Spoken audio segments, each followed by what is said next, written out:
சென்னையில் ஒரு இளைஞர் அவருடைய அம்மாவுக்கு கேன்சர் பாதிப்பு, அதனால் வைத்தியம் பார்த்துட்டு இருந்திருக்காங்க. அந்த ஃப்ரஸ்ட்ரேஷனில் ட்ரீட் பண்ண டாக்டரையே கத்தியால், இது மெடிக்கல் ப்ரொஃபஷனில் இருக்கிறவங்களுக்கு மட்டும் வலியையும் வேதனையும் கொடுக்கறதில்ல. இதனால் இது எல்லாத்தையும் விட முக்கியமான காரணம் என்ன தெரியுமா? கவர்மெண்ட் ஹாஸ்பிட்டலில் முக்கியமாக டாக்டருக்கும் பேஷண்ட்டுக்கும் நடுவில் இவ்வளோ பெரிய கேப் விழுந்ததுக்கு காரணம். சரி, இந்த காரணங்களால என்னென்ன பிரச்சனைகள் எல்லாம் வரும் அப்படின்னு பார்த்துடலாம்.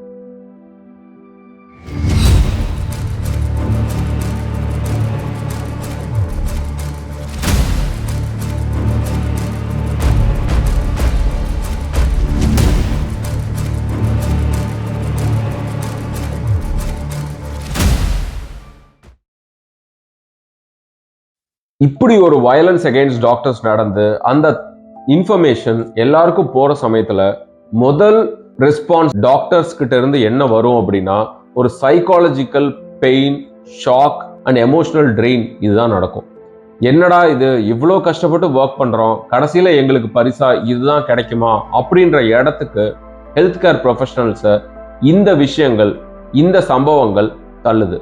இது தொடர்ந்தது அப்படின்னா எந்த டாக்டருமே ஒரு ரிஸ்கான ப்ரொசீஜரையோ ஒரு சிக்கான பேஷண்ட்டையோ எடுத்து ட்ரீட் பண்றத தவிர்க்க ஆரம்பிச்சிடுவாங்க. எதுக்குடா வம்பு, நம்ம சிம்பிளான பேஷண்ட்டை ட்ரீட் பண்ணி நல்ல பேர் எடுத்துட்டு போயிடுவோம், இந்த ரிஸ்கெல்லாம் நம்ம ஏன் எடுக்கணும், நாளைக்கு ஒருத்தர்கிட்ட பதில் சொல்லணும், ஒருத்தர்கிட்ட அடி வாங்க வேண்டியது இருக்கும் அப்படின்ற எண்ணம் தோன்ற ஆரம்பிச்சது அப்படின்னா இந்த சிக் பேஷண்ட்ஸ்க்கெல்லாம் என்னதான் வழி? இது தொடர்ந்து நடந்துகிட்டே இருந்துச்சுன்னா ஓவர் அ பீரியட்ல என்ன நடக்கும்னு நினைக்கிறீங்க? ஒரு ஆவரேஜான பிராக்டிஸ் பண்ணக்கூடிய டாக்டர்ஸ் மட்டுமே இருப்பாங்க, அல்லது அந்த ஆவரேஜ் பிராக்டிஸ் போதும்னு நினைக்கிற டாக்டர்ஸா அவங்க இருப்பாங்க. இது குவாலிட்டி ஆஃப் த ஹெல்த் கேரை டிராஸ்டிக்கா குறைக்கும். அப்போ நம்ம நினைச்சிட்டு இருக்க அந்த மருத்துவ கட்டமைப்பு கொஞ்சம் கொஞ்சமா தகர்ந்து போகும். இந்த ஸ்லோ ப்ராசஸ்ல நாளைக்கு என்ன நடக்கலாம் அப்படின்னா, மொத்தமாகவே இந்த சமூகத்துக்கு ட்ரீட் பண்ணக்கூடிய ஹைலி எஃபிஷியன்ட், ஒரு ரிஸ்க் எடுத்து ட்ரீட் பண்ணக்கூடிய டாக்டர்ஸே இல்லாத ஒரு சூழ்நிலை உருவாகலாம். இது நாளடைவில் ஹெல்த் கேர் சிஸ்டமை பாதிச்சு நம்ம சொந்தக்காரங்களுக்கு, நம்ம குடும்பத்தில் இருக்கிறவங்களுக்கே கூட கரெக்டான அளவில் ஒரு நல்ல சிகிச்சை கிடைக்கிற வழிகளை இது அடைக்கும். கொஞ்சம் கொஞ்சமாக நம்ம ஹெல்த் கேர் இண்டஸ்ட்ரி கீழே விழறதுக்கும் நம்ம மக்கள் அதிகமாக பாதிக்கப்படுறதுக்குமே கூட இது வழிவகுக்கும். இந்த வயலன்ஸ் அகைன்ஸ்ட் டாக்டர்ஸை ப்ரிவென்ட் பண்றதுக்கு யார் யாரெல்லாம் என்னென்ன ஸ்டெப்ஸ் எடுக்கணும் அப்படின்னு WHO ரெக்கமெண்ட் பண்றாங்க. ஃபர்ஸ்ட், கவர்மெண்ட் போதுமான அளவுக்கு ஃபண்டிங்கை ஹெல்த் செக்டாருக்கு ஒதுக்கணும். டாக்டர் பேஷண்ட் ரேஷியோவை குறைக்கணும். டாக்டர்ஸ்க்கு அடிக்குவேட் டைம் பேஷண்ட்ஸுக்கு கிடைக்கிற மாதிரி அவங்களுடைய வேலை பளுவை குறைக்கும் விதமா நிறைய டாக்டர்ஸை எம்ப்ளாய் பண்ணணும் அப்படின்னு ரெக்கமெண்ட் பண்றாங்க. கூடவே கவர்மெண்ட் ரொம்ப ஸ்ட்ரிக்டான லாஸ் இருக்கணும். அந்த லாஸ் எல்லாமே இது போன்ற வயலன்ஸ் அகைன்ஸ்ட் டாக்டர்ஸ்க்கு நடந்த சம்பவங்கள்ல உடனடியாக அந்த பர்சன் மேல லீகல் ஆக்ஷன் எடுக்கணும். அதை பார்த்து யாருமே இது போன்ற வயலன்ஸ்க்கு அட்டெம்ப்டே பண்ணக்கூடாது அப்படின்றதும் ஒரு ரெக்கமெண்டேஷன். எல்லா கவர்மெண்ட் ஹாஸ்பிட்டல்ஸ்லயும் அடிக்குவேட் செக்யூரிட்டி இருக்கணும். அந்த செக்யூரிட்டிஸ் இந்த மாதிரி கிரைசிஸை கரெக்டா ஹேண்டில் பண்ண தெரிஞ்சவங்களாகவும் இருக்கணும். டாக்டர்ஸோட ரோல் ப்ராப்பரா, ப்ரொஃபஷனலா, புரோட்டோகால் வைஸ் ஒரு பேஷண்ட்டை ட்ரீட் பண்ணுறது. அந்த பேஷண்ட்டுக்கு எவ்வளோ முடியுமோ அவ்வளோ இன்ஃபர்மேஷனை அவங்களுக்கு கொடுக்கறது, அவங்களுக்கு எவ்வளோ முடியுமோ அவ்வளோ எம்பத்தட்டிக்காக அவங்களோட இருந்து அவங்களுடைய எமோஷனல் சப்போர்ட் நம்ம கொடுக்க வேண்டியதும் அவசியம்.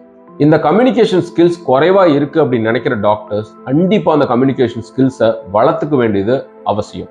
எந்த ப்ரொசீஜர் பண்ணாலும், எந்த சர்ஜரி பண்ணாலும் ப்ராப்பரான அந்த கன்சென்ட் ஃபார்ம்ஸ் அப்படிங்கிறது அவசியம். ஒரு patient or patient family members அந்த கன்சென்ட்டை, அந்த ஒப்புதலை அவங்க ரிட்டன் ஃபார்மேட்ல கொடுக்கும் விதமா அந்த கன்சென்ட்டை நீங்க ரெடி பண்ணி வச்சுக்க வேண்டியது ரொம்ப ரொம்ப அவசியம். இதெல்லாம் ஒரு லீகல் டாக்குமெண்ட் ஃபார் யூ. இந்த கன்சென்ட்டை படிச்சு பார்த்து பேஷண்ட்டை சைன் பண்ண சொல்லலாம். அதுல இருக்கிற சந்தேகங்களையும் நீங்க நிவர்த்தி பண்ணலாம். இது ஒரு ரொம்ப ரொம்ப முக்கியமான பாயிண்ட். கண்டிப்பா கன்சென்ட் ஃபார்ம்ஸ் நீங்க மெயின்டைன் பண்ணியே ஆகணும். ஒரு ஹாஸ்பிட்டல் அட்மினிஸ்ட்ரேஷனோட வேலை எல்லா இடங்கள்லையும் சிசிடிவி கேமராஸ் இருக்கிறத உறுதி பண்ணணும். அடுத்ததா அவங்களுடைய ஸ்டாஃப்ஸ் எல்லாருமே இது போன்ற ஒரு வயலன்ஸ் நடக்குது அப்படின்னா அந்த சம்பவத்துல யாரு என்ன ரோல் எடுத்துக்கணும், எப்படி ப்ராப்பரா அதை மேனேஜ் பண்ணணும் அப்படின்ற அந்த ட்ரைனிங் வேணும். இதுக்காக மாக் ட்ரில்ஸ் அப்படிங்கிறத ஹாஸ்பிட்டல்ல நடத்தி இருக்கிற ஸ்டாஃப்ஸ் எல்லாத்தையுமே அதுக்கு இது போன்ற அசம்பாவிதங்கள் நடக்கிறப்போ யாரு என்ன மாதிரியான ரோல் எடுத்து இந்த அசம்பாவிதத்திலிருந்து யாருக்கும் பிரச்சனைகள் வராம எப்படி தடுக்கிறது அப்படின்னு ட்ரெயின் ஆக வேண்டியது அவசியம். இந்த ட்ரைனிங்கை ஒரு இன்ஸ்டிடியூஷனா ஒரு ஹாஸ்பிட்டல் அட்மினிஸ்ட்ரேஷன் அவங்களுடைய ஸ்டாஃப்ஸ்க்கெல்லாம் கொடுக்கணும். முக்கியமானது நம்ம நாட்டோட 4வது தூண் அப்படின்னு சொல்லக்கூடிய மீடியா. உங்களுடைய ரெஸ்பான்சிபிலிட்டி, மீடியாவோட ரெஸ்பான்சிபிலிட்டி என்ன அப்படின்னா எதையுமே பேலன்ஸ்டா ரிப்போர்ட் பண்றது, 2 சைடுமே இருக்கக்கூடிய நியாய அநியாயங்களை பத்தி சரியான விதத்துல பேசுறது ரொம்ப ரொம்ப முக்கியம். மெடிக்கல் ப்ரொஃபஷன்ல இருக்கக்கூடிய காம்ப்ளெக்சிட்டிஸை புரிஞ்சுக்கிட்டு அதனால ஏற்படக்கூடிய கன்ஃபியூஷன்ஸை எல்லாமே தெரிஞ்சுக்கிட்டு அதை தீர்க்கும் விதமாக, இது போன்ற உரசல்களை குறைக்கும் விதமாக இன்ஃபர்மேஷன்ஸை நீங்க எடுத்துட்டு போக வேண்டியது ரொம்ப ரொம்ப அவசியம். இந்த குறிப்பிட்ட பிரச்சனையிலேயே கூட டாக்டர் குத்தப்பட்டதுக்கு அப்புறமா அந்த குத்திய ஃபேமிலியோட வீட்டுக்கு போய் நின்று அவங்களுடைய ஃபுல் ஸ்டோரியை எடுத்தாங்க.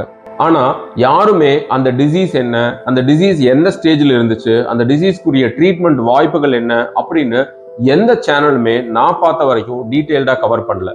ஸோ எந்த ஒரு விஷயத்தையுமே சயின்டிஃபிக்கா அணுகி அதுல இருக்கிற சாதக பாதகங்கள் எல்லாத்தையுமே தெரிஞ்சுக்கிட்டு மக்களுக்கு சரியான விதத்துல ஒரு நியூஸை கொண்டு போய் கொடுக்க வேண்டியது ஒரு மிகப்பெரிய ரெஸ்பான்சிபிலிட்டி. நம்ம மீடியா அதை கரெக்டா பண்றாங்களா அப்படிங்கிறது மிகப்பெரிய கேள்வியா இருக்கு. எதையுமே சென்சேஷன் பண்ணாதீங்க. ஒரு சயின்டிபிக்கா அகடமிக்கா மக்களுக்கு அறிவுறுத்தும் விதமாக, அதை பத்தின அண்டர்ஸ்டாண்டிங்கை ஏற்படுத்தும் விதமாக உங்களுடைய நரேஷன் இருக்க வேண்டியது ரொம்ப அவசியம். அடுத்தது ரொம்ப முக்கியமானவங்க மக்கள். மக்களுக்கு இது பத்தின விழிப்புணர்வு ரொம்ப ரொம்ப அவசியம். டாக்டர்ஸ் நாங்க பேசிக்கிறப்போ அந்த பேஷண்டோட இடத்துல இருந்து பார்த்து பேசணும். அவங்க மனசு இந்த நேரத்துல என்ன கஷ்டப்பட்டுட்டு இருக்கோம் அப்படின்னு புரிஞ்சுக்கிட்டு அவங்கள்ட்ட பேசுங்க அப்படிங்கிறது தான் எங்களுக்குரிய டீச்சிங். இதையே தான் நான் மக்களுக்கும் சேர்த்து சொல்றேன். ஒரு டாக்டரோட பொசிஷன்ல இருந்து அவங்க என்னவெல்லாம் அண்டர்கோ பண்ணிட்டு இருக்காங்க, அவங்களுக்கு இருக்கிற சிரமங்கள் என்ன, அவங்களுக்கு இருக்கிற கன்ஃபியூஷன்ஸ் என்ன, அவங்க உங்களுடைய நல்லதுக்காக மட்டும்தான் பாடுபடுறாங்க, அதை தாண்டியும் சில விஷயங்கள் கைமீறி போகுதுன்னா அது அந்த டிசீஸோட வீரியமாக இருக்கும் அப்படிங்கிறத புரிஞ்சுக்க வேண்டியது ரொம்ப ரொம்ப அவசியம்.